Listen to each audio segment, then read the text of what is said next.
Okay, so we're gonna measure our baler first, make sure this is a 23-inch baler, so I measure inside, corner to corner. It's about 22.5 inches wide on corner to corner. Okay, I take my baler ring. The baler ring should be about 29 inches in diameter. Okay, I've already put the netting on the baler. Make sure it's down as far as you can go.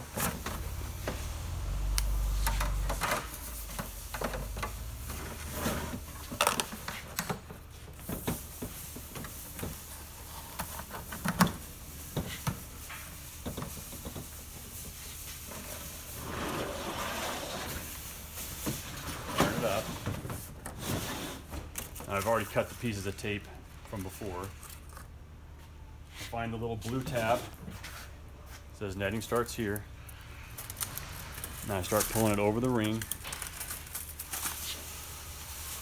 And then when I run my trees through, it comes right off.